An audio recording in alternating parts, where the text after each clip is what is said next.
नमस्कार। जो हमारा टॉपिक चल रहा था वो था चौहान वंश। और चौहान वंश में हम पृथ्वीराज जो तृतीय थे उनका अध्ययन कर रहे थे। देखो,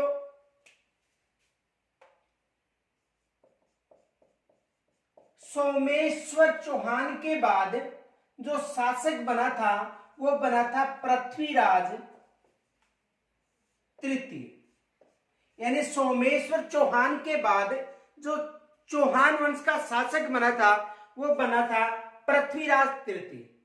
देखो, पृथ्वीराज तृतीय शासक बनने के बाद इनके साथ जो युद्ध हुए थे उनमें नागार्जुन के साथ युद्ध हुआ था, जो इनके चचेरे भाई थे। एक तो नागार्जुन के साथ युद्ध,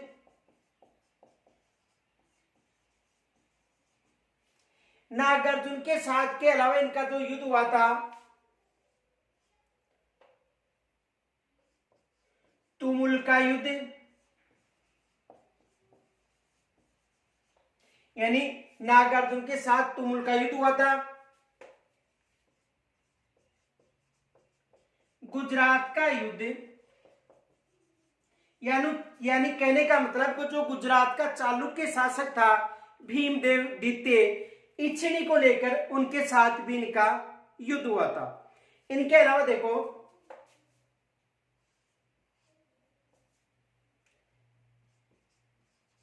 जयचंद गहेड़वाल,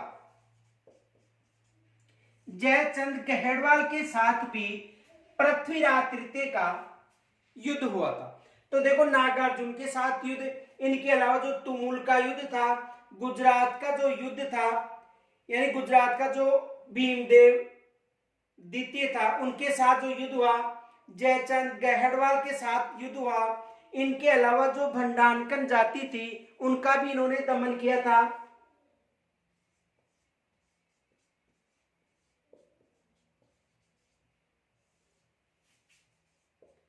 भंडारकरों का युद्ध, तो इनकी चर्चा तो हमने कर ली थी। आज जो जयचंद गहेड़वाल के साथ इनका जो युद्ध हुआ था उसकी चर्चा करेंगे। तो सोमेश्वर के बाद पृथ्वीराज तृतीय शासक बने थे और चौहान वंश का यह अंतिम हिंदू पद या हिंदू शासक किसे कहा जाता है? पृथ्वीराज तृतीय को कहा जाता है। और चौहान वंश का अंत जो त्राइन का द्वितीय युद्ध हुआ था पृथ्वीराज तृतीय व मोहम्मद गौरी के मध्य, उस समय यानी 1192 ईस्वी में जो चौहान वंश था, अजमेर की जो चौहान थे उनका अंत हो गया था। यानी अजमेर व दिल्ली क्षेत्र पर जो तुर्क जाति थी यानी मोहम्मद गौरी, उन्होंने अधिकार कर लिया था। तो आज जयचंद गहेड़वाल के साथ जो संघर्ष होता है उसकी चर्चा करेंगे।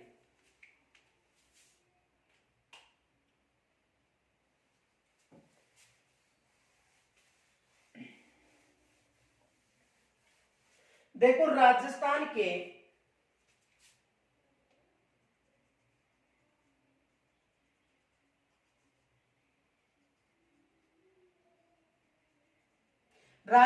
के उत्तरी पूर्वी क्षेत्र की बात करें तो यहां पर कन्नौज क्षेत्र था और कन्नौज क्षेत्र का जो शासक था वो था जयचंद गहेड़वाल। यानी इस क्षेत्र का जो शासक था वो कौन था? जयचंद गहेड़वाल। देखो, यहां पर तो जो भीमदेव द्वितीय था गुजरात क्षेत्र में, इनको लेकर युद्ध हुआ था। इस क्षेत्र में जो महोबा का शासक था परमर्दिदेव, उनके साथ युद्ध हुआ था। और यहां पर जो भंडारकर जाति थी, कौन सी जाति? भंडारकर जाति, उन्होंने इस क्षेत्र तथा भरतपुर, अलवर व मथुरा क्षेत्र पर अधिकार कर लिया था, तो उनको लेकर युद्ध हुआ था। लेकिन यहां पर जो जयचंद गहेड़वाल था उनका जो युद्ध का जो प्रमुख कारण था, यानी ये जो प्रमुख इस क्षेत्र का युद्ध का जो प्रमुख कारण था वो जयचंद गहेड़वाल की पुत्री थी संयोगिता। इनकी पुत्री का नाम क्या था? संयोगिता।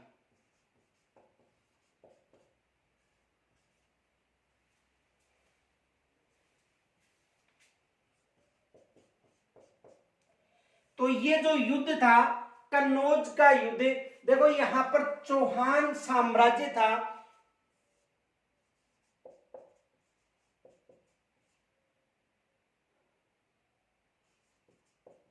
चौहान क्षेत्र।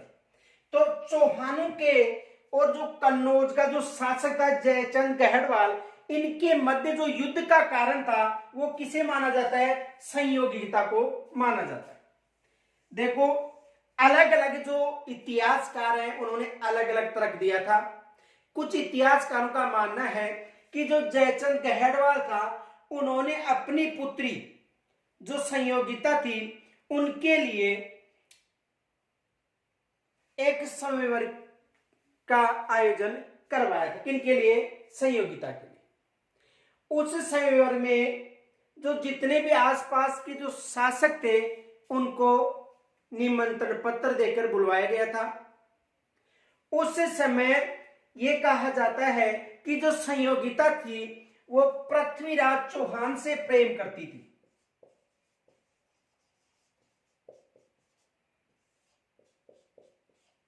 किससे प्रेम करती थी? पृथ्वीराज तृतीय या पृथ्वीराज चौहान तृतीय से प्रेम करती थी। कौन? संयोगिता। तो उस समय जो जितने भी राजा महाराजा उपस्थित थे उनमें पृथ्वीराज तृतीय को नहीं बुलवाया गया था। उस समय इतिहासकारों का मानना है कि जो मुख्य द्वारपाल के रूप में पृथ्वीराज तृतीय की मूर्ति लगाई गई थी। देखो यानी कन्नौज का शासक जयचंद गहड़वाल था, अजमेर का उस समय शासक था पृथ्वीराज तृतीय। इन दोनों के मध्य अलग अलग इतिहासकारों ने अलग अलग तर्क दिए। कुछ इतिहासकार ये बताते हैं कि दिल्ली के क्षेत्र को लेकर इन दोनों के मध्य विवाद था, जयचंद गहड़वाल और पृथ्वीराज तृतीय के मध्य। कुछ इतिहासकारों का मानना है कि संयोगिता पृथ्वीराज तृतीय से प्रेम करती थी और पृथ्वीराज तृतीय भी संयोगिता से प्रेम करता था। जब इनके लिए विवाह के लिए जो संवैवर आयोजित करवाया गया था संयोगिता के लिए, उस समय इसे अपमानित करने के लिए इसे निमंत्रण पत्र नहीं दिया गया था। आसपास के जितने भी शासक थे उनको उस जो संवैवर था उसमें बुलवाया गया था, लेकिन पृथ्वीराज तृतीय को अपमानित करने के लिए जो मुख्य द्वार था उस पर द्वारपाल के रूप में इसकी मूर्ति स्थापित की गई थी। किसकी? पृथ्वीराज तृतीय की। जब संयोगिता वरमाला डालने के लिए एक एक शासक को देखती देखती आगे बढ़ रही थी, उस समय पृथ्वीराज तृतीय वहां पर उपस्थित नहीं था। उसके बाद यह कहा जाता है कि संयोगिता की नजर पृथ्वीराज तृतीय की जो मूर्ति थी उस पर पड़ी थी और पृथ्वीराज तृतीय की मूर्ति जो मुख्य द्वार होता है वहां पर द्वारपाल के रूप में स्थापित की गई थी। तो संयोगिता उस मूर्ति यानी पृथ्वीराज तृतीय की जो मूर्ति थी उस मूर्ति पर वरमाला डालती है। उसके बाद कुछ समय में ही पृथ्वीराज तृतीय वहां पर उपस्थित होता है और उपस्थित होने के बाद संयोगिता को ले जाकर अजमेर क्षेत्र में विवाह करता है। इस कारण जयचंद गहड़वाल और जो पृथ्वीराज तृतीय था इनके मध्य युद्ध हुआ था। कुछ इतिहासकार इसे काल्पनिक मानते हैं और कुछ इतिहासकार इसे सत्य मानते हैं। तो देखो कन्नौज का जो शासक था जयचंद गहड़वाल और पृथ्वीराज तृतीय के मध्य संयोगिता को लेकर युद्ध हुआ था। आगे देखो कुछ इतिहासकारों का मानना है कि जब पृथ्वीराज तृतीय का विवाह संयोगिता के साथ हो जाता है तो पृथ्वीराज तृतीय से बदला लेने के लिए जो जयचंद गहड़वाल था वो त्राइन के द्वितीय युद्ध में, जो त्राइन का द्वितीय युद्ध हुआ था 1192 में, उस युद्ध में जयचंद गहड़वाल मोहम्मद गौरी की तरफ से युद्ध लड़ा था। कुछ इतिहासकारों का मानना है। उसके बाद जब यहां पर पृथ्वीराज तृतीय की त्राइन के द्वितीय युद्ध में मृत्यु हो जाती है, उसके बाद जो जयचंद गहड़वाल था उन्होंने संयोगिता का सहयोग किया था। इस कारण जो मोहम्मद गोरी था उन्होंने जयचंद गहड़वाल पर आक्रमण करके इनके संपूर्ण वंश को समाप्त कर दिया था। केवल इनका एक पोता था, वो द्वारिका भ्रमण करने के लिए गया हुआ था जिसका नाम था राव सिया। और जब वो द्वारिका भ्रमण करके वापस मारवाड़ क्षेत्र में लौट रहा था, उस समय उसे ये पता चला था कि मोहम्मद गोरी ने जयचंद जो गहड़वाल है इसके संपूर्ण वंश का विनाश कर दिया है। तो जो राव सिया था इनका पोता था किनका, जयचंद गहड़वाल का। तो पाली क्षेत्र में अपना साम्राज्य स्थापित किया था जो मारवाड़ वंश के नाम से प्रसिद्ध हुआ था। तो मारवाड़ वंश था वो जयचंद गहड़वाल यानी कन्नौज वंश के वंशज माने जाते हैं, इतिहासकारों का मानना है। तो देखो चौहान क्षेत्र का जो पृथ्वीराज तृतीय था उसके मध्य और जयचंद गहड़वाल के मध्य अलग अलग तर्क दिए गए। कुछ इतिहासकार इनके विवाह को लेकर मानते हैं कि इनके विवाह के कारण पृथ्वीराज तृतीय और जयचंद गहड़वाल के मध्य युद्ध हुआ था। कुछ इतिहासकारों का मानना कि दिल्ली क्षेत्र को लेकर कन्नौज के शासक जयचंद गहड़वाल और पृथ्वीराज तृतीय के मध्य युद्ध हुआ था। तो इनका संघर्ष हुआ था जयचंद गहड़वाल और पृथ्वीराज तृतीय को लेकर। एक बार दोबारा ध्यान से समझना, देखो चौहान वंश का शासक पृथ्वीराज तृतीय और कन्नौज का जो शासक था जयचंद गहड़वाल, उनकी पुत्री संयोगिता को लेकर इनके मध्य विवाद हुआ था। इनके विवाह के लिए जो जयचंद गहड़वाल था उन्होंने एक तो यज्ञ का आयोजन करवाया था और उसी समय स्वयंवर का आयोजन करवाया था। उस समय जो पृथ्वीराज तृतीय थे उनको अपमानित करने के लिए उस स्वयंवर में इन्हें आमंत्रित नहीं किया गया था। उसके बाद जो मुख्य द्वार था जहां पर द्वारपाल सुरक्षा करते हैं, तो मुख्य द्वार पर द्वारपाल की जगह जो पृथ्वीराज तृतीय थे उनकी मूर्ति स्थापित करवाई थी। जब संयोगिता वरमाला के लिए एक एक राजा महाराजा को देखती हुई आगे चल रही थी, उस समय जो वहां पर राजा महाराजा उपस्थित थे उनमें पृथ्वीराज तृतीय उपस्थित नहीं था। जब उनकी नजर मुख्य द्वार पर पड़ती है तो वहां पर जो द्वारपाल के रूप में पृथ्वीराज तृतीय की मूर्ति स्थापित करवा रखी थी। तब जब संयोगिता की उस मूर्ति पर नजर पड़ती है तो उन्होंने उस मूर्ति पर ही वरमाला डाल दी थी। उसके बाद जो उपस्थित राजा महाराजा थे वो जयचंद गहड़वाल से नाराज भी हो गए थे और ये कहा जाता है, इतिहासकारों का मानना है कि कुछ समय बाद ही जो पृथ्वीराज तृतीय थे वहां पर उपस्थित हुए और उपस्थित होने के बाद जो संयोगिता थी उनको हरण करके अजमेर क्षेत्र में ले जाकर इनके साथ विवाह किया था। किनके साथ? संयोगिता के साथ। उस समय कुछ इतिहासकार जो महाकाव्य मिले उसमें यह उल्लेख मिला है कि जो जयचंद गहड़वाल था उन्होंने तराइन के द्वितीय युद्ध में पृथ्वीराज तृतीय से बदला लेने के लिए मोहम्मद गोरी का सहयोग किया था। लेकिन तराइन के द्वितीय युद्ध में जब पृथ्वीराज तृतीय की मृत्यु हो जाती है उसके बाद जो जयचंद गहड़वाल था उन्होंने संयोगिता का सहयोग किया था। संयोगिता का सहयोग करने की जब यानी जयचंद गहड़वाल किनका सहयोग किया था? संयोगिता का।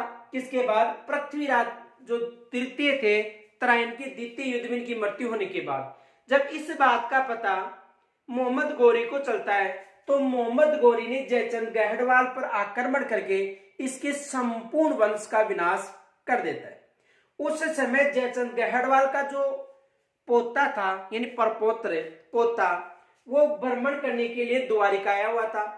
जब वो मारवाड़ क्षेत्र में था पाली के पास, तो उसे ये पता चलता है कि जयचंद गढ़वाल यानी खुद के वंश का मोहम्मद गोरी ने विनाश कर दिया है।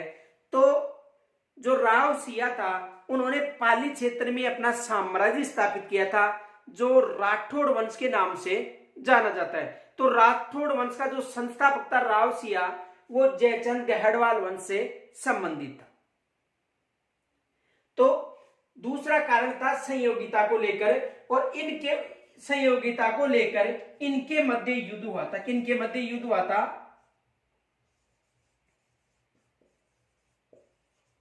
किनके मध्य युद्ध हुआ था? जयचंद गहड़वाल और पृथ्वीराज तृतीय के मध्य। तो यहां तक यानी कहने का मतलब कन्नौज संघर्ष भी पृथ्वीराज तृतीय ने, यानी कन्नौज संघर्ष भी पृथ्वीराज तृतीय के समय हुआ था।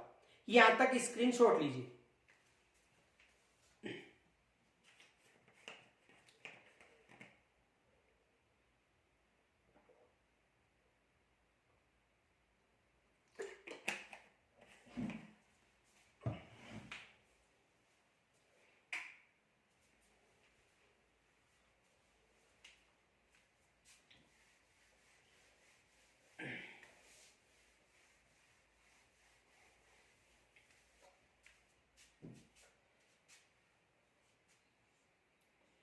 पृथ्वीराज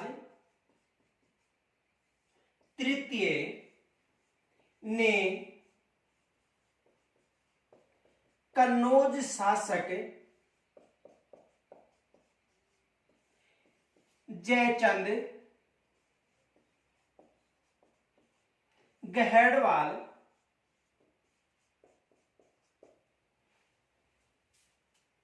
के साथ संयोगिता को लेकर युद्ध किया था। यानी पृथ्वीराज तृतीय ने जो कन्नौज का शासक था जयचंद गहड़वाल, उसको लेकर युद्ध किया था। जयचंद गढ़वाल की पुत्री संयोगिता, यानी पृथ्वीराज तृतीय ने कन्नौज शासक जयचंद गढ़वाल के साथ संयोगिता, संयोगिता किसकी पुत्री थी? जयचंद गहड़वाल की पुत्री थी।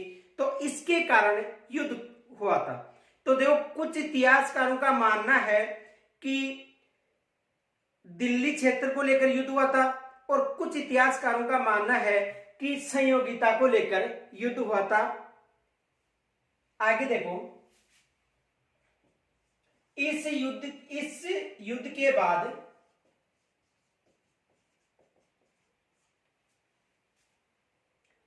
जब, या इस संघर्ष के बाद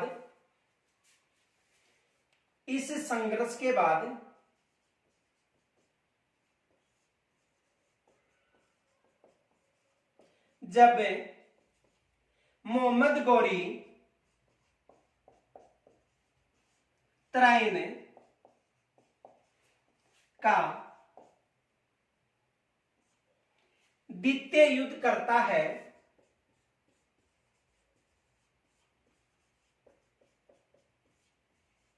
कब हुआ था? 1192 ईस्वी। उस समय इतिहासकारों का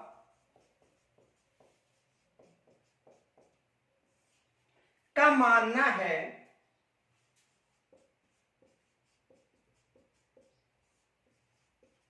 कि जयचंद गहड़वाल गौरी के साथ था। यानी कुछ इतिहासकारों का मानना है कि उस समय जयचंद जो गहड़वाल था वो गौरी के साथ था, क्योंकि वो पृथ्वीराज तृतीय से बदला लेना चाहता था। जब पृथ्वीराज तृतीय की मृत्यु हो जाती है,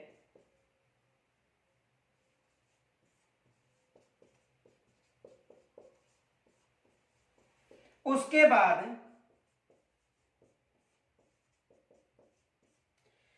जयचंद गहड़वाल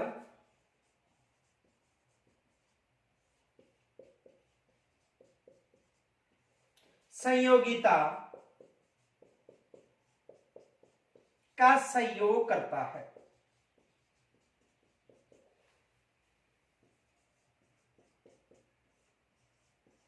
जब त्राइन के द्वितीय युद्ध में जो पृथ्वीराज तृतीय थे उनकी मृत्यु हो जाती है, तो उसके बाद जो जयचंद गहड़वाल था वो संयोगिता का सहयोग करता है। जब इसका पता गोरी को चलता है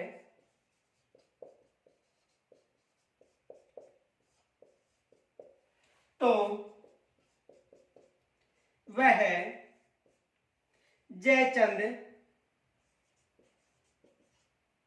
पर आक्रमण कर देता है।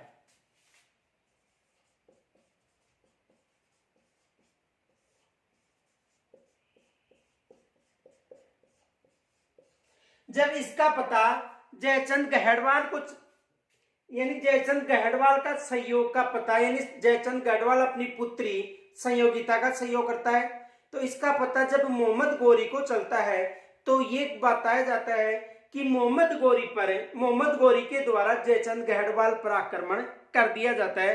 ये इतिहासकारों का मानना है, जो एक काल्पनिक कथा मानी जाती है। यहां तक स्क्रीन छोड़ लीजिए।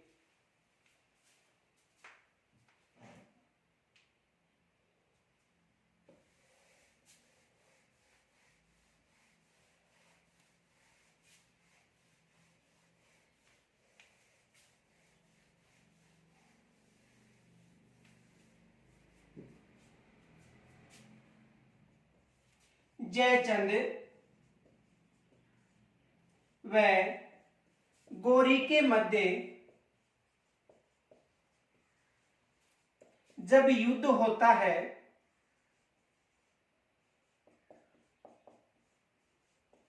उस समय, जब जयचंद व गोरी के मध्य युद्ध होता है उस समय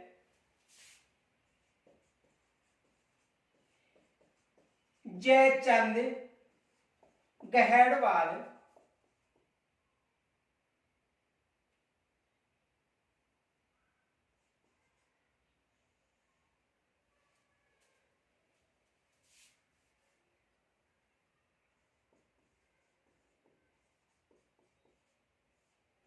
का वंश समाप्त हो जाता है।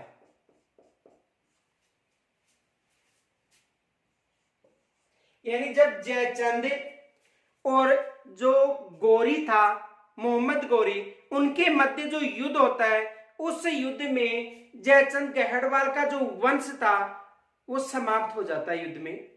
उस समय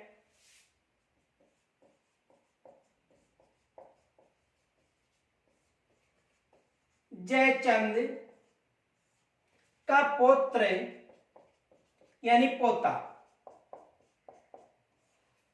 रावसिया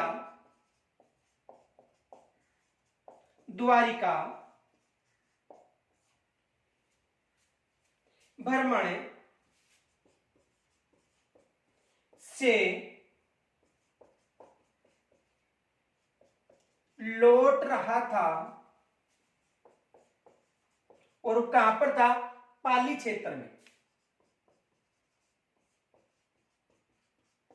यानी उस समय जयचंद का जो पुत्र पोता रावसिया द्वारिका भ्रमण से लौट रहा था, और कहां पर था? पाली क्षेत्र में। जब इसको पता चलता है कि जो कन्नौज क्षेत्र संपूर्ण नष्ट हो चुका है, केवल एक ही शेष बचा था, कौन? रावसिया। तो इन्होंने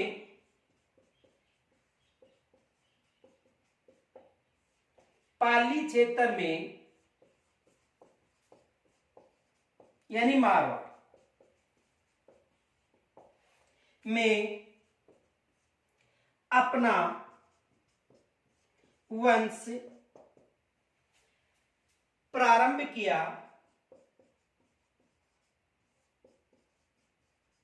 जो मारवाड़ वंश के नाम से जाना जाता है।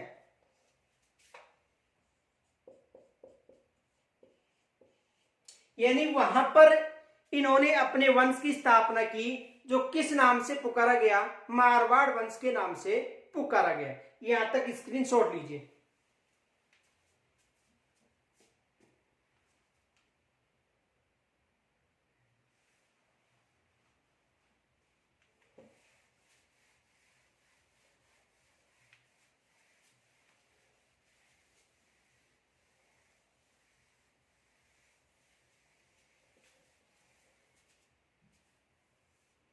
देखो, डॉक्टर गौरी शंकर हीराचंद ओझा कहते हैं, यानी जो संयोगिता को लेकर जो जयचंद गहड़वाल था और पृथ्वीराज तृतीय थे, उनके मध्य जो युद्ध हुआ था, उनके लिए यानी जो यज्ञ आयोजित करवाया था, स्वयंवर आयोजित करवाया था, इस संपूर्ण घटना को लेकर डॉक्टर गौरी शंकर हीराचंद ओझा कहते हैं, देखो, डॉक्टर गौरी शंकर हीराचंद ओझा, यानी डॉक्टर गौरी शंकर हीराचंद ओझा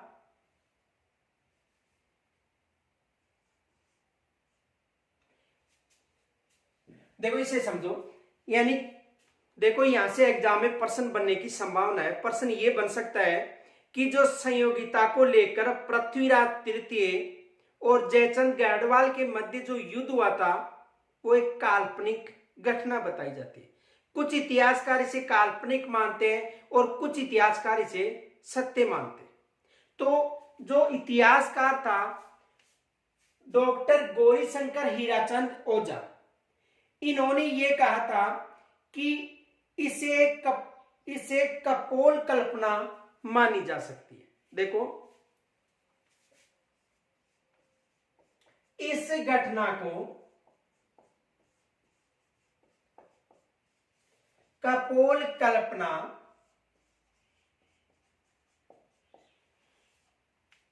मानी जाती है, यानी ये जो घटना है संयोगिता को लेकर, जो विवाह संबंधी घटना थी, वो एक कपोल कल्पना है, यानी खोखली कल्पना है। ये उनका मानना है कि इस घटना को कपोल कल्पना मानी जाती है। उन्होंने कहा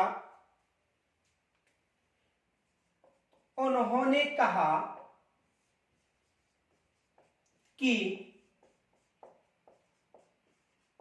प्रबंध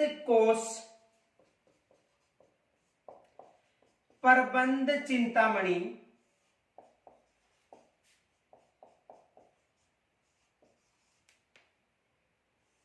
देखो, प्रबंध जो चिंतामणि थी, इनके अलावा पृथ्वीराज प्रबंध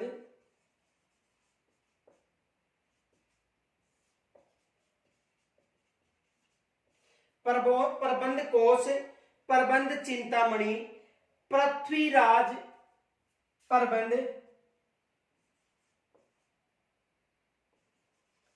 हमीर महाकाव्य,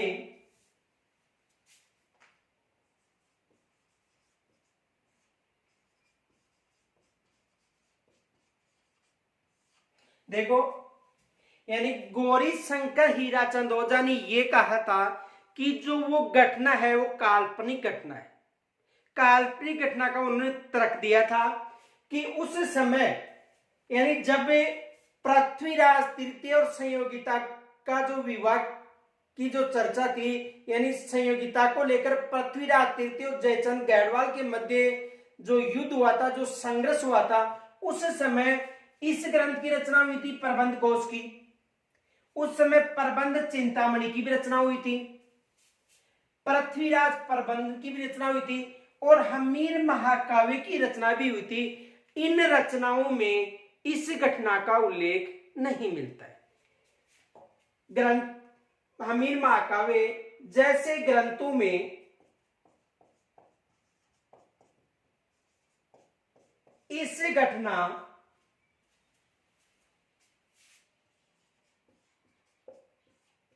का कोई उल्लेख नहीं है।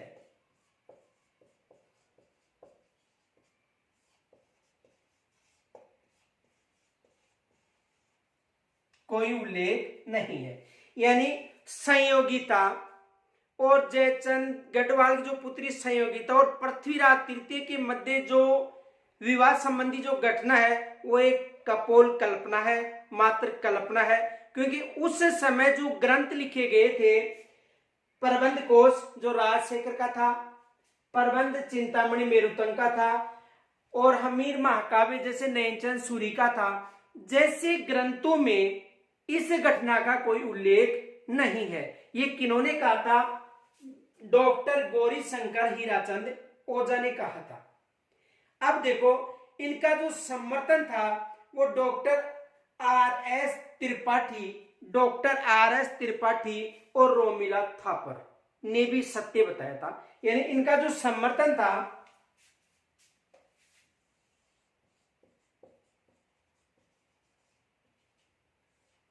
Doctor R S.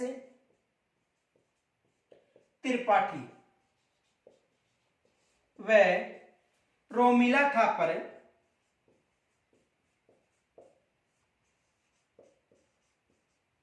ने भी किया था। यानी जो डॉक्टर आर.एस. त्रिपाठी और रोमिला थापर थे, उन्होंने भी ये कहा था कि ये कल्पना है, क्योंकि उस समय के जो समकालीन ग्रंथ थे उनमें इस घटना का उल्लेख नहीं मिलता है। अब देखो, एग्जाम में प्रश्न ये बन सकता है कि संयोगिता के जो समयवर्ग संबंधी जो वर्णन है या पृथ्वीराज तृतीय और संयोगिता के मध्य जो विवाह संबंधी घटना है या पृथ्वीराज तृतीय और जयचंद गढ़वाल के मध्य संयोगिता के विवाह संबंधी जो संघर्ष हुआ था, उसको कौन से इतिहासकार सही नहीं मानते हैं? तो कौन से इतिहासकार? देखो, डॉक्टर गौरीशंकर ओझा ने इन घटनाओं का, यानी जो प्रबंध कोश था, प्रबंध चिंतामणि थी, पृथ्वीराज प्रबंध और हमीर महाकाव्य जैसे ग्रंथों का उन्होंने तर्क दिया है कि ये ग्रंथ उस समय के समकालीन ग्रंथ थे जिनमें इनके विवाह संबंधी कोई उल्लेख नहीं है, इसलिए ये केवल कल्पना मात्र है। और इनका जो समर्थन था वो डॉक्टर आर.एस. त्रिपाठी व रोमिला थापर ने भी किया था। यानी इन दोनों जो इतिहासकार थे, आर.एस. त्रिपाठी और रोमिला थापर, उन्होंने भी इस घटना को सत्य बताया था कि ये एक काल्पनिक घटना है। ये मात्र क्या है? काल्पनिक घटना है। यहां तक स्क्रीनशॉट लीजिए।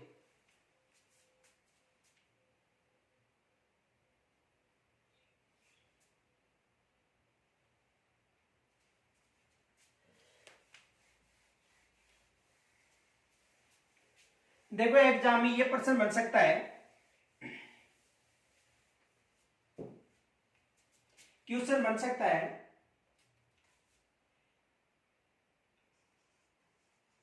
पृथ्वीराज तृतीय व संयोगिता के प्रेम प्रसंग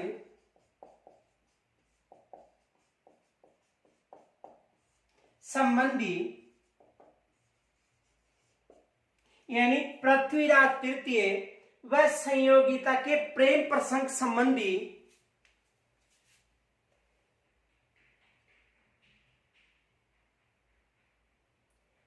जो घटना थी उसे किन इतिहासकारों ने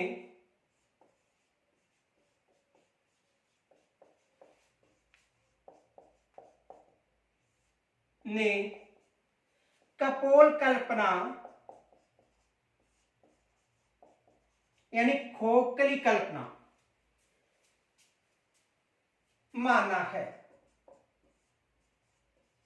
देखो, पृथ्वीराज तृतीय व संयोगिता के प्रेम प्रसंग संबंधी जो घटना थी उसे किन इतिहासकारों ने कपोल यानी कल्पना, खोखली कल्पना मानी है? कौन कौन से इतिहासकार? तो देखो, वहां पर ऑप्शन में मिल सकता है आपको। देखो, डॉक्टर गौरी शंकर हीराचंद ओझा। दूसरा मिल सकता है डॉक्टर RS त्रिपाठी।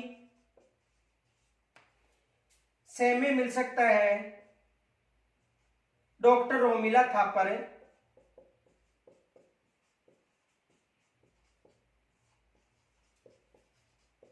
और दे में मिल सकता है उपर्युक्त सभी। ये पर्सन बन सकता है। देखो पर्सन बन सकता है, यहां से पर्सन ये बन सकता है कि पृथ्वीराज तृतीय व संयोगिता के प्रेम प्रसंग संबंधी जो घटना थी उसे किन इतिहासकारों ने खोखली कल्पना या कपोल कल्पना मानी है। तो डॉक्टर गौरीशंकर हीराचंद ओझा ने भी, RS त्रिपाठी ने भी, डॉक्टर रोमिला थापर और उपयुक्त सभी। तो जो जितने भी विद्वान थे इन सभी ने इसे कपोल कल्पना या खोखली कल्पना बताई। तो यहां से एग्जाम में प्रश्न बन सकता है। स्क्रीनशॉट लीजिए, इसका आंसर क्या होगा, उपयुक्त सभी।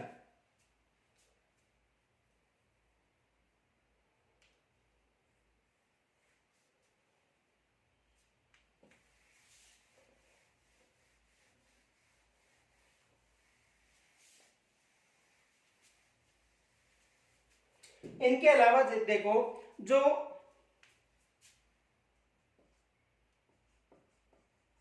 समकालीन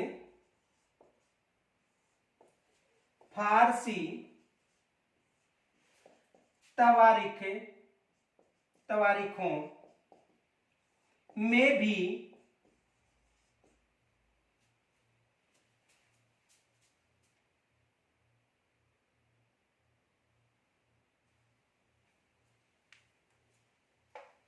इसका उल्लेख नहीं मिलता है।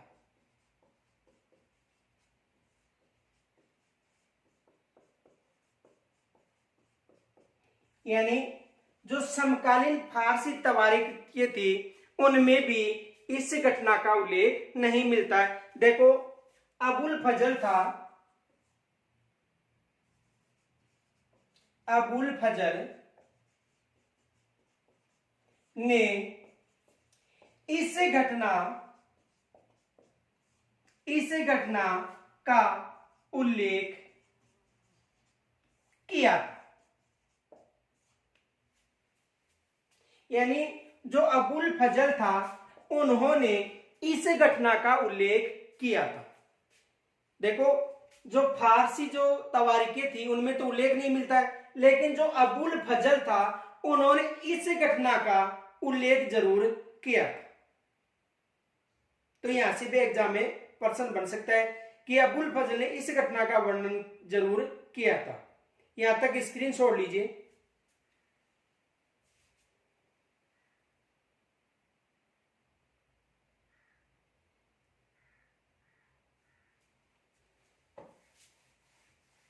अब देखो डॉक्टर जो दशरथ शर्मा थे, डॉक्टर दशरथ शर्मा,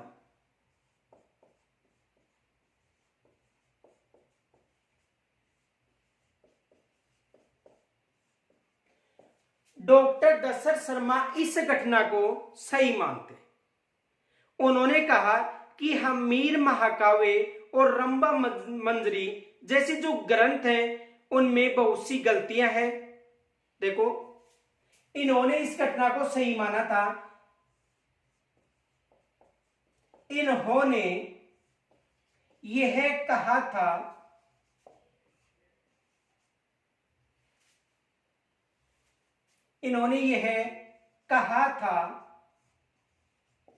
कि हमीर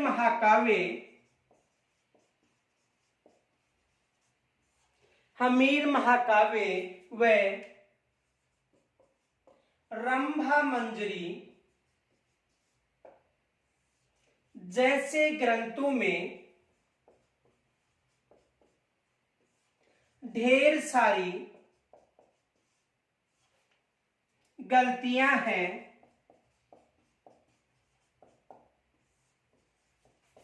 यानी इन्होंने ये कहा था कि हमीर महाकाव्य और रंभा मंजरी जैसे ग्रंथों में ढेर सारी गलतियां हैं,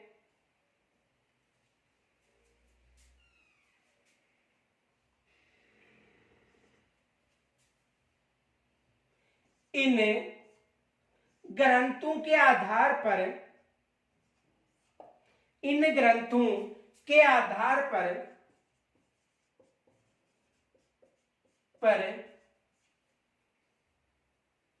इन्हें काल्पनिक नहीं माना जा सकता है।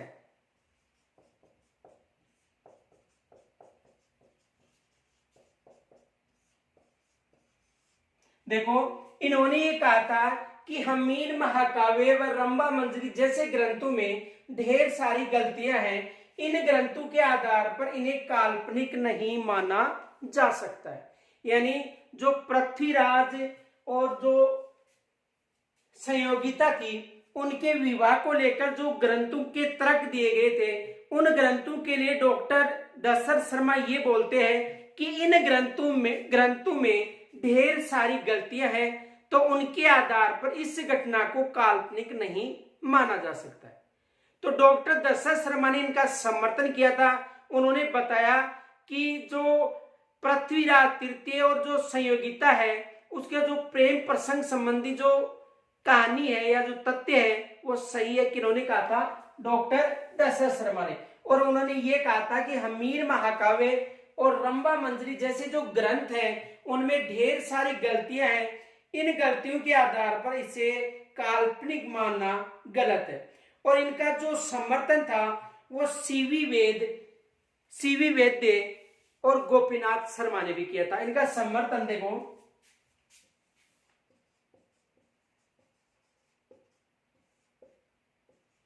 डॉक्टर सीवी वैद्य व गोपीनाथ शर्मा ने भी किया था। इन दोनों इतिहासकारों ने भी ये बताया था कि जो संयोगिता और पृथ्वीराज संबंधी जो प्रेम प्रसंग संबंधी जो घटना है वो सही है। किन्होंने कहा था? डॉक्टर दशरथ शर्मा और डॉक्टर सीवी वैद्य व गोपीनाथ शर्मा ने भी उस घटना को काल्पनिक न मानकर सही घटना मानी थी। यहां तक स्क्रीन छोड़ लीजिए।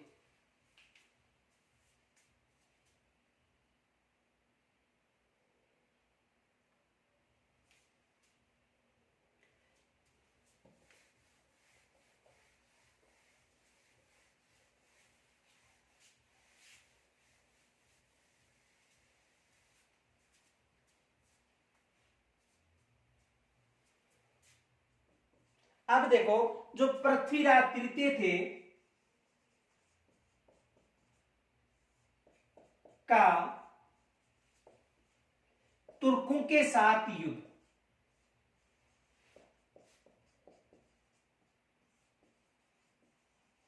यानी कहने का मतलब मोहम्मद गोरी, यानी जो पृथ्वीराज तृतीय का तुर्कों के साथ युद्ध यानी मोहम्मद गोरी के साथ युद्ध 1186 से लेकर 1192 तक पृथ्वीराज तृतीय और मोहम्मद गोरी के बीच अलग अलग काव्यों में अलग अलग युद्ध बताए गए। कुछ काव्य ये बताते हैं कि इनके साथ 7 बार युद्ध लड़ा गया था, कुछ काव्य ये बताते हैं कि इनके साथ 8 बार युद्ध लड़ा गया था, कुछ काव्य में इनके साथ जो युद्ध हुआ था वो 21 बार बताया गया है, और कुछ काव्य में इनके साथ जो युद्ध हुआ था वो 23 बार बताया गया है। तो देखो, पृथ्वीराज तृतीय व तुर्कों के साथ यानी मोहम्मद गोरी के साथ जो युद्ध हुआ था वो 1186 से लेकर 1192 तक युद्ध हुए थे। यानी 1186 से लेकर 1192 तक पृथ्वीराज यानी अजमेर के जो चौहान वंश हैं और मोहम्मद गोरी है, इनके मध्य युद्ध लड़ा गया था। कब से कब तक? 1186 से लेकर 1192 तक इनके मध्य युद्ध लड़ा गया था, जिनमें दो प्रमुख युद्ध थे। एक युद्ध था 1191 का त्राइन का युद्ध और दूसरा युद्ध था 1192 का त्राइन का युद्ध। जो 1191 का त्राइन का प्रथम युद्ध हुआ था उसमें पृथ्वीराज विजय हुए थे, और जो 1192 का त्राइन का द्वितीय युद्ध हुआ था उस युद्ध में पृथ्वीराज तृतीय पराजित हो गए थे। तो देखो, यानी 1186 से लेकर 1192 तक जो युद्ध हुए थे उनमें जो हमीर महाकाव्य है, हमीर महाकाव्य में इनके मध्य यानी देखो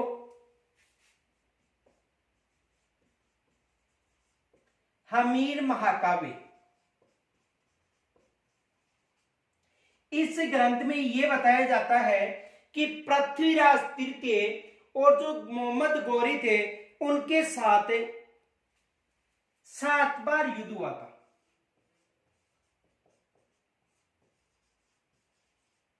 देखो, पृथ्वीराज तृतीय और मोहम्मद गौरी के मध्य हमीर महाकाव्य के अनुसार कितनी बार युद्ध हुआ था? 7 बार।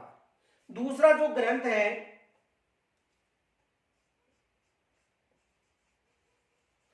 पृथ्वीराज प्रबंध, पृथ्वीराज प्रबंध में यह उल्लेख मिलता है कि मोहम्मद गौरी व पृथ्वीराज तृतीय के मध्य 8 बार युद्ध हुआ था। इस ग्रंथ में कितनी बार? हमीर महाकाव्य में 7 बार, और जो पृथ्वीराज प्रबंध है उसमें यह उल्लेख मिलता है कि 8 बार युद्ध हुआ था। और जो पृथ्वीराज रासो है,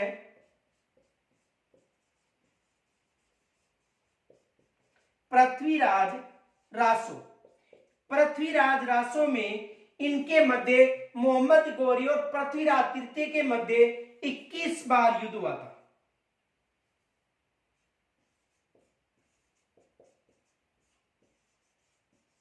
कितनी बार हुआ था? 21 बार। और जो प्रबंध चिंतामणि है उसके अनुसार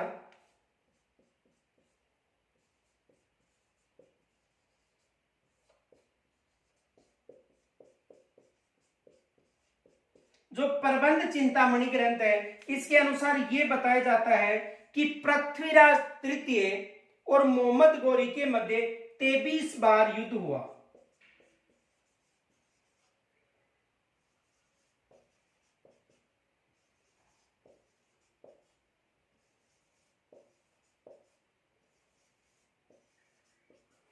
तो देखो, पृथ्वीराज तृतीय और तुर्कों के साथ यानी मोहम्मद गौरी के साथ 1186 से लेकर 1192 तक अनेक युद्ध हुए थे। अलग अलग ग्रंथों में अलग अलग बताया गया है। हमीर महाकाव्य में 7 बार, जो पृथ्वीराज प्रबंध है उसमें 8 बार, पृथ्वीराज रासो में 21 बार और प्रबंध चिंतामणि में 23 बार युद्ध का उल्लेख मिलता है। तो एग्जाम में यहां से प्रश्न बन सकता है, प्रश्न ये आ सकता है कि पृथ्वीराज प्रबंध के अनुसार मोहम्मद गौरी व पृथ्वीराज तृतीय के मध्य कितनी बार युद्ध हुआ था? या तो ये दे दे या दे दे पृथ्वीराज रासो में मोहम्मद गौरी व पृथ्वीराज तृतीय के मध्य कितने युद्ध हुए थे। तो यहां से एग्जाम में प्रश्न बन सकता है। प्रबंध चिंतामणि 23 बार युद्ध का उल्लेख करता है, प्रबंध को जो पृथ्वीराज रासो 21 बार युद्ध का उल्लेख करता है, पृथ्वीराज प्रबंध 8 बार और हमीर महाकाव्य में 7 बार युद्ध का उल्लेख होता है। यानी 1186 से लेकर 1192, और 1192 में जो युद्ध हुआ था वो अंतिम युद्ध बताया जाता है, जिसमें अजमेर व दिल्ली क्षेत्र में चौहान वंश का समापन हो चुका था, यानी विनाश हो चुका था। तो यहां तक स्क्रीनशॉट लीजिए और यहां से एग्जाम में प्रश्न बनने की संभावना है। तो देखो प्रश्न क्या बन सकता है, स्क्रीनशॉट लीजिए पहले।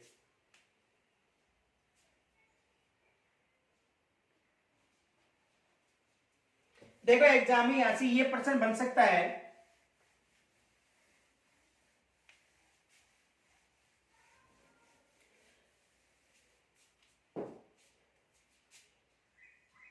पृथ्वीराज तृतीय पृथ्वीराज तृतीय व मोहम्मद गौरी के मध्य पृथ्वीराज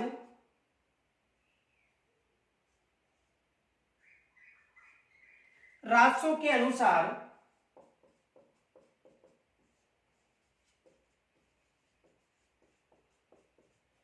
कितनी बार युद्ध लड़ा गया था।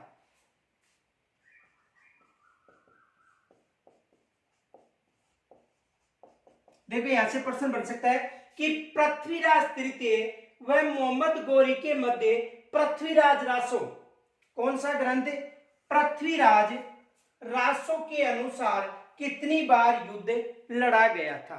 तो पृथ्वीराज रासो के अनुसार वहां पर ऑप्शन मिल सकता है 7 बार, 8 बार, 21 बार और 23 बार। तो पृथ्वीराज रासो में यह उल्लेख मिलता है कि मोहम्मद गौरी व पृथ्वीराज तृतीय के मध्य 21 बार युद्ध लड़ा गया था। तो ऐसा एग्जाम में प्रश्न बन सकता है, कितनी बार युद्ध लड़ा गया था, 21 बार। कितनी बार युद्ध लड़ा गया था, 21 बार। तो एग्जाम में यहां से प्रश्न बन सकता है। देखो इनके अलावा इनके जो पृथ्वीराज तृतीय और मोहम्मद गौरी के मध्य जो प्रमुख युद्ध थे वो युद्ध थे प्रथम त्राइन का युद्ध। प्रथम त्राइन का युद्ध, त्राइन क्षेत्र हरियाणा राज्य में पड़ता है। तो प्रथम त्राइन का युद्ध कब हुआ था, 1191 ईस्वी में। प्रथम त्राइन का युद्ध कब हुआ था, यानी प्रथम त्राइन का युद्ध कब हुआ था, 1191 में। किनके मध्य हुआ था, पृथ्वीराज तृतीय। देखो एग्जाम में यहां से प्रश्न आया था, कौन सा आया था मैं समझाता हूं, पृथ्वीराज तृतीय व मोहम्मद गौरी के मध्य। त्राइन का जो प्रथम युद्ध था वो किनके मध्य हुआ था, पृथ्वीराज तृतीय व मोहम्मद गौरी के मध्य। और विजय कौन हुआ था, पृथ्वीराज। विजय कौन रहे थे, पृथ्वीराज तृतीय। तो यहां तक स्क्रीनशॉट लीजिए। देखो यहां से प्रश्न क्या बन सकता है, प्रश्न देखो, त्राइन का प्रथम युद्ध 1191 में किनके मध्य हुआ था, पृथ्वीराज तृतीय और मोहम्मद गौरी के मध्य। विजय कौन रहा था, पृथ्वीराज तृतीय। और ऐसा प्रश्न भी बन सकता है, यहां पर भी विशेष ध्यान रखना है आपको। आगे देखो प्रश्न क्या बन सकता है, देखो प्रश्न ये बन सकता है, त्राइन का प्रथम युद्ध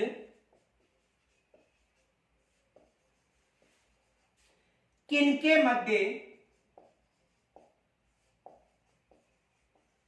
हुआ था। त्राइन का प्रथम युद्ध किनके मध्य हुआ था। तो देखो त्राइन का जो प्रथम युद्ध था, ए में ऑप्शन मिल सकता है पृथ्वीराज चौहान व मोहम्मद गौरी। दूसरा मिल सकता है बे में पृथ्वीराज प्रथम व मोहम्मद गौरी। तीसरा मिल सकता है से में पृथ्वीराज द्वितीय व मोहम्मद गौरी। और द में मिल सकता है पृथ्वीराज तृतीय व मोहम्मद गौरी। ये प्रश्न आया हुआ भी है सेकंड ग्रेड में, आगे भी प्रश्न बनने की संभावना है। यानी त्राइन का प्रथम युद्ध न देकर त्राइन का द्वितीय युद्ध भी दिया जा सकता है, वो भी इनके मध्य ही लड़ा गया था।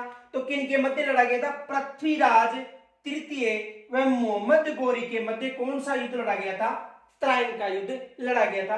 पृथ्वीराज चौहान व मोहम्मद गौरी के मध्य नहीं हुआ था, प्रथम के मध्य भी नहीं हुआ था, द्वितीय के मध्य पृथ्वीराज तृतीय व मोहम्मद गौरी के मध्य त्राइन का युद्ध हुआ था। तो ऐसा प्रश्न बन सकता है। आगे देखो,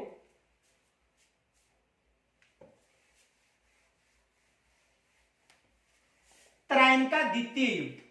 देखो ये कहा जाता है कि जो त्राइन का प्रथम युद्ध था, उस युद्ध में जो पृथ्वीराज तृतीय का जो पुत्र था गोविंदराज, उन्होंने अपने भाले से मोहम्मद गौरी को घायल कर दिया था। देखो त्राइन का प्रथम युद्ध में जो पृथ्वीराज तृतीय का जो पुत्र था गोविंदराज, उन्होंने मोहम्मद गौरी को अपने भाले से घायल कर दिया था। और पृथ्वीराज तृतीय ने जो गौरी की सेना भाग रही थी वापस अपने क्षेत्र में, तो उनका पीछा नहीं किया था। जो द्वितीय युद्ध था देखो त्राइन का द्वितीय युद्ध,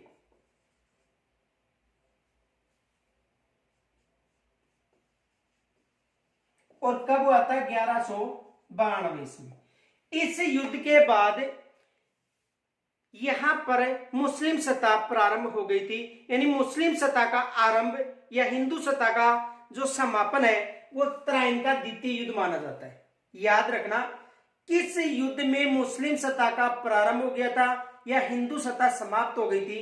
त्राइन के द्वितीय युद्ध। देखो ये जो युद्ध था पृथ्वीराज तृतीय व मोहम्मद गौरी के मध्य हुआ था। किन के मध्य हुआ था? पृथ्वीराज तृतीय व मोहम्मद गौरी के मध्य। और विजय कौन रहे थे? गौरी। देखो इस घटना को समझो, यानी ये कहा जाता है इतिहासकारों का कि पृथ्वीराज तृतीय पर मोहम्मद गौरी विजय प्राप्त करने में असमर्थ था। उसे सफलता प्राप्त करने के लिए छल कपट का सहयोग लिया गया था।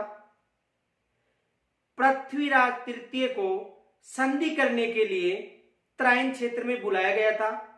और जब त्राइन क्षेत्र में पृथ्वीराज संधि करने के लिए गया था, उस समय जो अपना प्रसिद्ध घोड़ा माना जाता उनका नाट्यरंबा, उस घोड़े के माध्यम से वो वहां पर गया था। जब पृथ्वीराज तृतीय यानी चौहान वंश की जो सेना थी वो सुबह सुबह नित्य क्रम कर रही थी, उस समय अचानक गौरी ने पृथ्वीराज की सेना पर आक्रमण कर दिया था।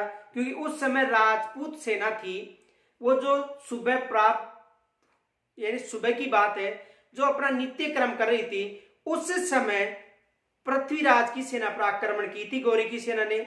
और यह कहा जाता है कि जो उनका घोड़ा था नाट्यरंबा, जब युद्ध के समय नगाड़े बजाए जाते हैं तो वह उसकी तरफ जा रहा था, न कि अपने क्षेत्र की तरफ। उसके बाद पृथ्वीराज चौहान अपनी सेना लेकर वहां से भाग जाता है और ये कहा जाता है कि उसे हिसार के पास बंदी बना लिया जाता है, कुछ इतिहासकारों का मानना था। और कुछ इतिहासकार ये बताते हैं कि इस युद्ध में ही पृथ्वीराज चौहान की मृत्यु हो गई थी।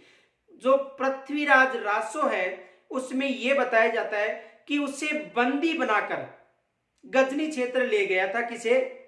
पृथ्वीराज तृतीय को बंदी बना लिया था मोहम्मद गौरी की सेना ने, और पृथ्वीराज तृतीय को गजनी क्षेत्र में ले गया था। और वहां पर ले जाकर वो एक अच्छा शक्तिशाली वीर योद्धा था पृथ्वीराज तृतीय। तो जब पृथ्वीराज तृतीय गौरी के सामने बैठा था तो इतिहासकारों का मानना कि उन्होंने नजर नीचे नहीं की थी, तो उनकी आंखें थी वो पुड़वा दी थी किन्होंने? मोहम्मद गौरी ने। उसके बाद उनका जो साथी राज दरबार कवि और परम मित्र चंद बरदाई था वो वहां पर उपस्थित होता है। और ये कहा जाता है कि उन्होंने मोहम्मद गौरी से ये कहा था कि पृथ्वीराज तृतीय शब्द में दीवान भी चलाता है।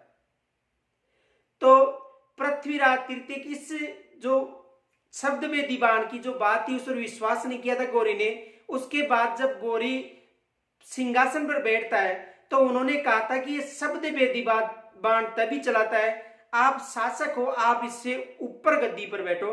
उसके बाद शब्द में दीवान से उन्होंने बाण चलाकर मोहम्मद गौरी की हत्या कर दी थी और खुद की भी हत्या कर ली थी। ये पृथ्वीराज रासो के अनुसार बताया जाता है। कुछ इतिहासकार इसे सत्य मानते हैं, कुछ इतिहासकार इसे काल्पनिक मानते हैं। लेकिन जो त्राइन का द्वितीय युद्ध हुआ था उस युद्ध में पृथ्वीराज तृतीय पराजित हो गए थे और यहां से मुस्लिम सत्ता राजस्थान में प्रारंभ हो जाती है। एग्जाम में यहां से प्रश्न बनता है कि किस युद्ध के बाद राजस्थान में मुस्लिम सत्ता प्रारंभ हो जाती है, तो पृथ्वीराज तृतीय और गौरी के मध्य जो त्राइन का द्वितीय युद्ध हुआ था, उसके बाद राजस्थान में जो मुस्लिम सत्ता मुस्लिम सत्ता प्रारंभ हो जाती है। इनके अलावा मोहम्मद गौरी के साथ जो मोहिउद्दीन चिश्ती है वो भारत आए थे, जिनकी दरगाह वर्तमान में अजमेर में है, मोहिउद्दीन चिश्ती दरगाह। तो पृथ्वीराज तृतीय के शासन काल में मोहम्मद गौरी के साथ वो भारत आए थे और उन्होंने अपना जो पूजा स्थल है, जो यानी समाज जो उनकी दरगाह है, वो कहां पर है? अजमेर में। तो देखो यहां से प्रश्न ये बन सकता है कि त्राइन के द्वितीय युद्ध में कौन विजय हुआ था? पृथ्वीराज की पराजय हुए थे और मोहम्मद गौरी विजय हुआ था। अलग अलग ग्रंथों में अलग अलग उल्लेख मिलता है।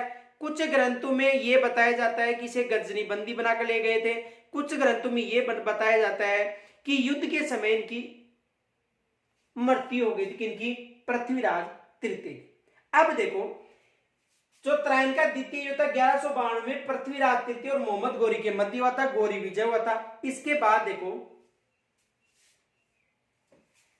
देखो यहां से एक तो विशेष याद रखना प्रश्न आ सकता है कि मुस्लिम सत्ता का प्रारंभ किस युद्ध के बाद हुआ था? तो किस युद्ध के बाद हुआ था? त्राइन के द्वितीय युद्ध के बाद। दूसरा प्रश्न यह बन सकता है कि मोहिउद्दीन किनके शासन काल में पृथ्वीराज तृतीय और किनके साथ मोहम्मद गौरी के साथ भारत आए थे? इन्होंने राय पिथौरागढ़ का जो दुर्ग था वो दिल्ली में बनवाया था। इन्हें दलपंगलू की उपाधि भी दी गई है और इन्हें राय पिथौरा के नाम से भी जाना जाता है। देखो त्राइन के द्वितीय युद्ध में, जो त्राइन का द्वितीय युद्ध था,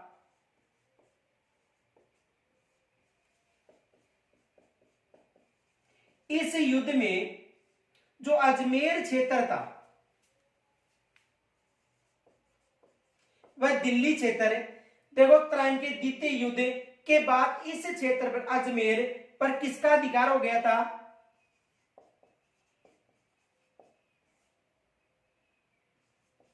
मोहम्मद गौरी का। देखो इसे समझो, त्राइन के द्वितीय युद्ध के बाद, त्राइन का द्वितीय युद्ध के बाद अजमेर क्षेत्र पर किनका अधिकार हो गया था? मोहम्मद गौरी का। यहां तक समझ में आ गया कि त्राइन के द्वितीय युद्ध के बाद मोहम्मद गौरी ने अजमेर व दिल्ली पर अधिकार कर लिया था और यहां का जो क्षेत्र था, अजमेर का क्षेत्र, इनका सेनापति था कुतुबुद्दीन ऐबक।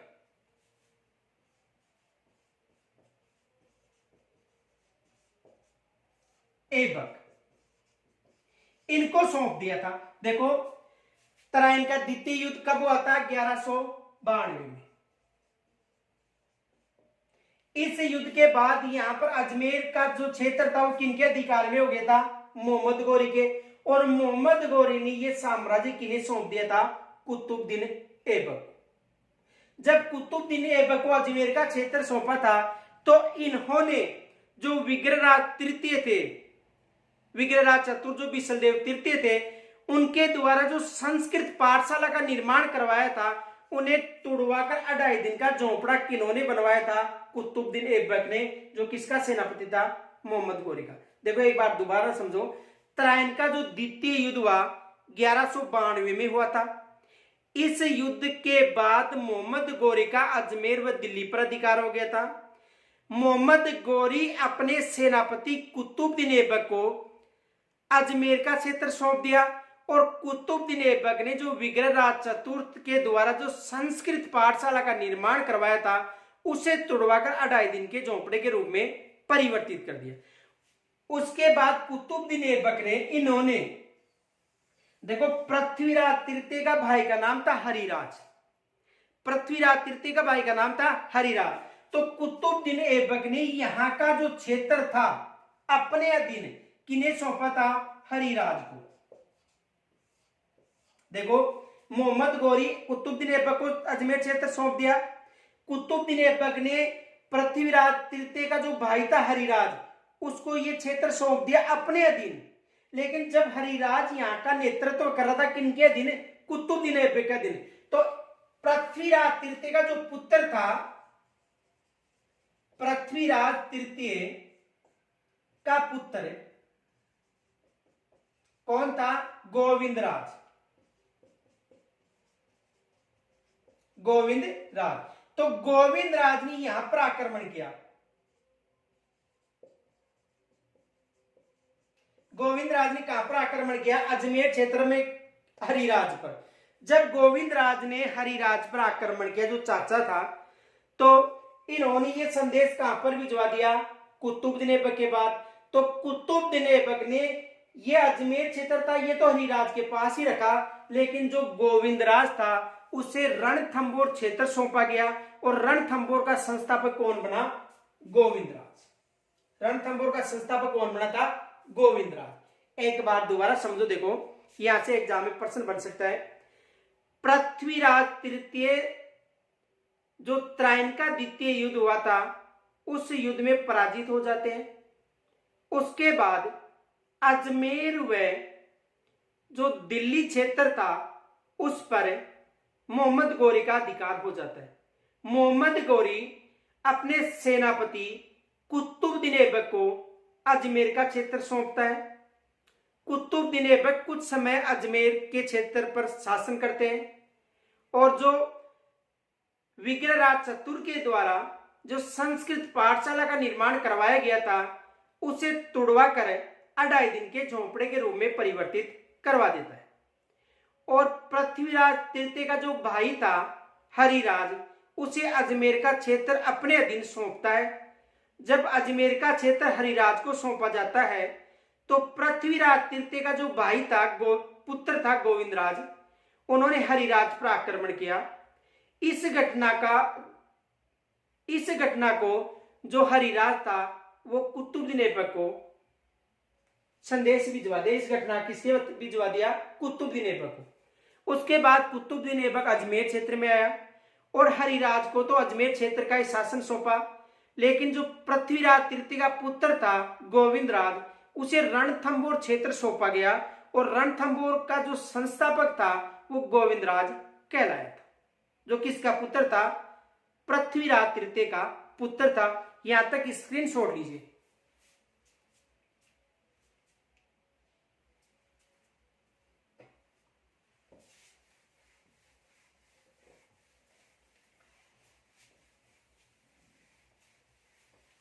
देखो, तराइन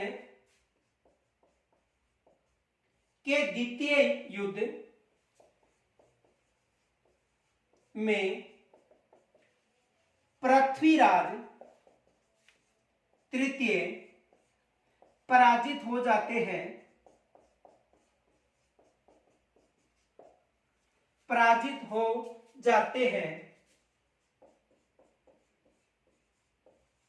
उसके बाद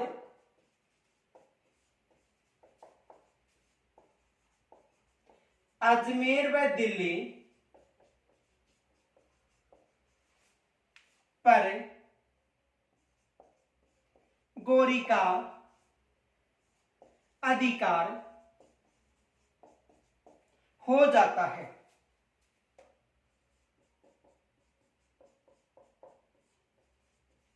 यानी तराइन के द्वितीय युद्ध में पृथ्वीराज तृतीय पराजित हो जाते हैं। उसके बाद अजमेर व दिल्ली पर गौरी का अधिकार हो जाता है। गौरी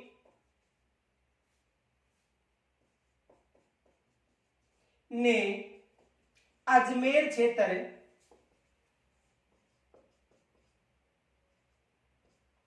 अपने सेनापति कुतुबुद्दीन ऐबक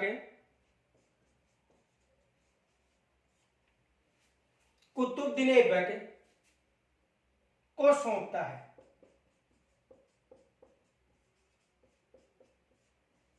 यानी गौरी ने अजमेर क्षेत्र को अपने सेनापति कुतुबुद्दीन ऐबक को सौंपता है। कुतुबुद्दीन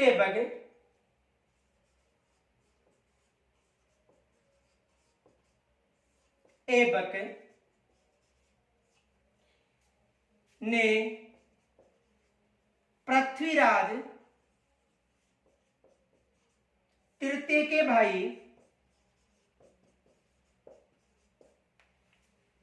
हरिराज को अपने अधीन यहां का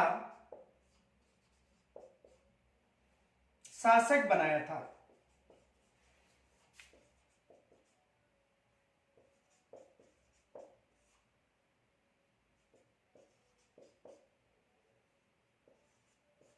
देखो, तराइन के द्वितीय युद्ध के में पृथ्वीराज तृतीय पराजित हो जाते हैं। उसके बाद अजमेर व दिल्ली पर गौरी का अधिकार हो जाता है। गौरी ने अजमेर क्षेत्र को अपने सेनापति कुतुबुद्दीन ऐबक को सौंपता है।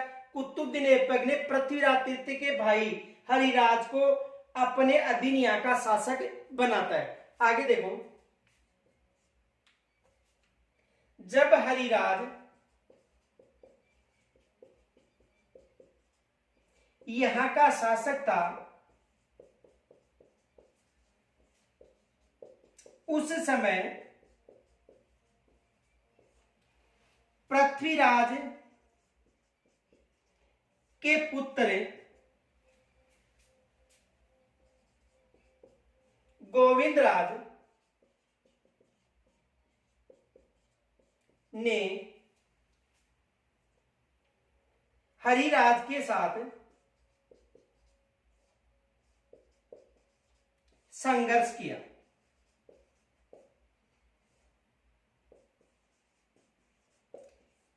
देखो, जब हरिराज यहाँ का शासक था, उस समय जो पृथ्वीराज तृतीय का पुत्र था गोविंदराज, उन्होंने हरिराज के साथ संघर्ष किया। यहां तक स्क्रीन छोड़ लो।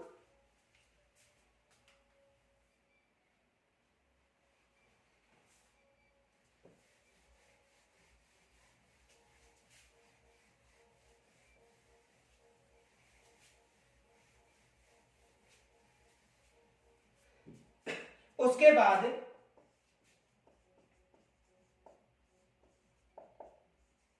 कुतुबुद्दीन ऐबक ने गोविंदराज को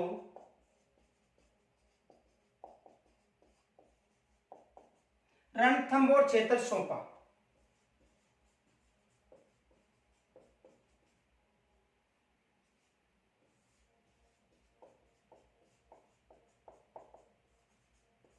कौन सा क्षेत्र सौंपा था? रणथंभौर क्षेत्र। और रणथंभौर का संस्थापक कौन कहलाता है?